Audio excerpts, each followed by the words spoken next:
السلام عليكم، ازيكم حبايب قلبي؟ عاملين ايه؟ يا رب تكونوا بخير. اهلا بكم في يوم جديد وفيديو جديد. وحشتوني جدا جدا من الفيديو اللي فات. النهارده بقى هنعمل ان شاء الله وصفة كيك سهلة وبسيطة. هنعمل كيكة الواي فاي او الكيكة الموز المكرمل السريعة الخفيفة دي بطريقة سهلة وبسيطة جدا. وعلى البوتاجاز طبعا للناس اللي ما بتحبش تولع الفرن او عندها ايه، انه يعني الفرن كده لما يتولع بتكون حاجة تقيلة كده طبعا. سهلة بسيطة هنعملها على البوتاجاز ومن غير ما تولعي الفرن يا ست الكل. وهتعمليها هما بالظبط تسوية الكيك نص ساعة أو 35 دقيقة، وهتحضريها في 5 دقايق بس، وهتبقى يعني أقل من ساعة هتكون الكيكة دي جاهزة. وحاجة كده تدفي الأولاد وتدفي البيت كده، وحاجة سهلة وبسيطة جدا وطعمها في منتهى الجمال، هشة وطرية وكلها فراغات من جوه وبيضة واحدة. يعني كل المميزات الجميلة دي وبيضة واحدة بس. هتعملي الكيكاية الحلوة دي، وطبعا هي يعني تكفي 4 أفراد من بدري، وطعمها إن شاء الله يكون في منتهى الجمال. وهقولك برضو لو انت عايزة تعمليها في صينية في الفرن، هتقطعي برضو الموز في قاع الصينية بتاعتك وتضاعفي المقدار مقدارين، وتعمليها في صينية كبيرة شوية لو انت حابة.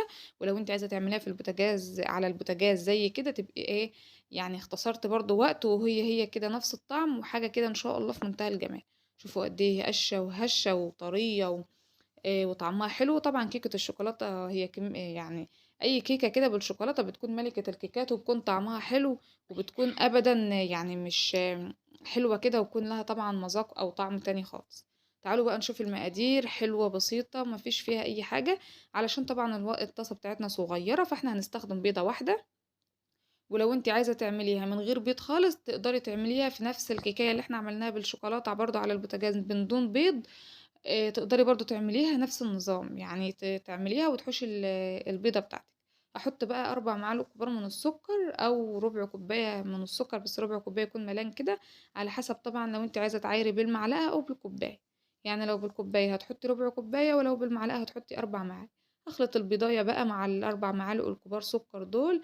اخلطهم بقى كويس جدا كده بالمضرب، ومش هنحتاج خلاط ومش هنحتاج هاند بلندر ولا اي كلام من ده.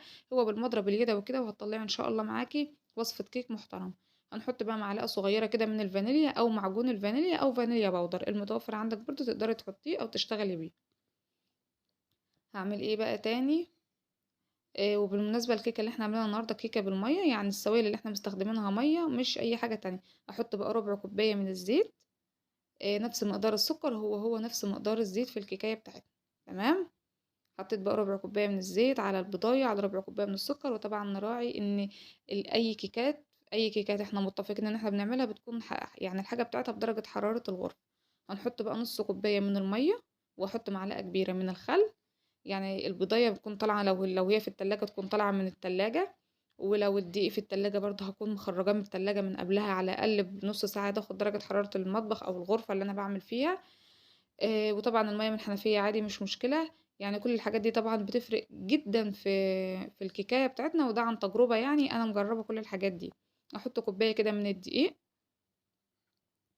وعليها معلقة كبيرة من الكاكاو. وبالمناسبة لو الكاكاو الخام اللي احنا مستخدمينه اسباني كاكاو يعني حلو زي ده كده وبيدي لون وريحة، من اقل حاجة ما نكترش علشان بيمرر. ونخلي بالنا من الحتة دي، الكاكاو لو كتر معانا في الكيكة بيمرر جدا ويعني ما بيكونش طعمه ايه. في ناس ما بتحبوش مثلا يعني مر، في ناس عادي لو بتحبه يعني بتستلذ بنسبة المرار دي. بس علشان احنا حاطين 4 معالق بس سكر او ربع كوباية، فنراعي ان الكاكاو بتاعنا ما يكونش، يعني الكاكاو الغامق اللي احنا مستخدمينه ما يكونش كتير. ولكن هو لو النوع مثلا رديء او النوع مثلا مش يعني مش كاكاو اسباني، نقدر برضو نحط ايه، كمية كده على حسب الدقيق بتاعنا. هبدأ بقى ان انا ايه، اقلب كده الخليط ده كله مع بعضه، علشان ايه يعني يكون كله قوام واحد، ما يكونش فيه تكتلات من الدقيق او كل الكلام ده.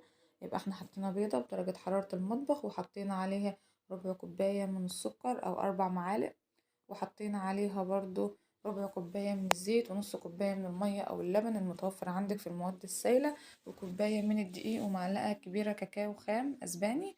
وهعمل ايه بقى دلوقتي؟ عندي كده طاسة على النار، هحط فيها قطعة زبدة وشوية ومعلقة كده صغيرة من السكر، وهبدأ ان انا مقطعة الموز كده جوانح كده زي ما انتم شايفين. هبدأ ان انا ارصه كويس جدا في في الطاسة بتاعتي لما يتكرمل كده وياخد من تحت لون احمر حلو. هبدأ بعد كده احط عليه الخليط بتاع الكيك بتاعنا. طبعا الطاسة كانت سخنة بالفعل لما كنا بنكرمل فيها الموز، فانا هحط كده عليها الخليط بتاع الكيك، وهبدأ بقى ان انا اغطيها يعني اغطيها كده بالاسترتش زي ما احنا متفقين ان الاسترتش طبعا علشان الطاسة بتاعتي مفيش لها غطا معين او غطا محكم علشان ما تطلعليش اي بخار او اي حرارة. علشان الكيك طبعا يستوي ويكون يديني النتيجة اللي انتوا شفتوها في اول الفيديو كده، نتيجة هشة وحلوة ومضمونة. هبدأ بقى كده اظبط الموز بتاعي وهنزل عليه بالخليط بتاع الكيك. يعني مش قادرة اقول لكم طعم الكيكة بالشوكولاتة مع الموز حاجة كده يعني بجد بجد تحفة. طبعا تقدروا تستبدلوا ربع كوباية الزيت اللي انا حطيتها بربع كوباية زبدة مذابة، هتديكي برضو طعم في منتهى الجمال، وهتبقى الكيكة غنية اكتر واكتر. ونص كوباية المية اللي انا حطيتها لو حطيتيها لبن هتبقى الكيكة برضو احلى اكتر واكتر.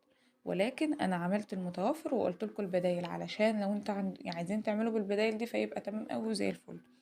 ولكن برضو هي كده حلوة وجميلة وزي الهنا وطعمها حلو وهشة وكل حاجة. النار هادية وغطيتها بستريتش وظبطتها كده. وبعد ما عدى عليها 30 دقيقة اختبرتها كده ولقيتها استوت، فقلبتها على الناحية اللي تحت. يعني أنا قلبتها على الوش علشان لو في أي يعني عرق بسيط كده من المية وكل الكلام ده ينشف بسيط كده، يعني دقيقتين على النار. تمام كده بقى. الوقت هي بعد ما خلصت هبدأ بقى كده ان انا اقطعها وهوريكم قد ايه هي هشة وطرية من جوه وطعمها في منتهى الجمال. مش ناقصها غير شوية من صوص الشوكولاتة او صوص الكراميل على حسب ما بتحبوا، ويبقى كده هي تمام. شوفوا بقى قد ايه هي طرية وهشة وجميلة كده وطعمها في منتهى الجمال. هبدأ بقى ايه نقطعها كده ومش عاملة مكانها اي حاجة ولا لازقة في الطاسة بتاعتي ولا اي حاجة. طبعا تقدروا تعملوها في الطاسة برضو وتحطوا الطاسة بعدها في الفرن لو انتوا حابين المقادير الصغيرة دي وتعملوها برضو في الطاسة بس في الفرن لو انتوا حابين، او يعني مفيش ستريتش راب او مفيش غطا معين للطاسة تقدروا برضو تعملوها في الفرن كده بالطاسة مفيش اي مشاكل برضو. ولكن انا بس بقول على البوتاجاز يعني ايه علشان في ناس كتير ما عندهاش افران فنقول يعني على البوتاجاز بيكون اسهل. في ناس مثلا عندها الافران بس عايزه حاجه سهله وسريعه كده مش لسه هنولع الفرن وكل الكلام ده. فهي دي الفكره بس من ان اعملها على البوتاجاز بطريقه سهله أوي وبسيطه. يا رب بقى تكون الفكره عجبتكم والطريقه عجبتكم. متنسوش تعملوا لايك للفيديو. والسلام عليكم ورحمه الله.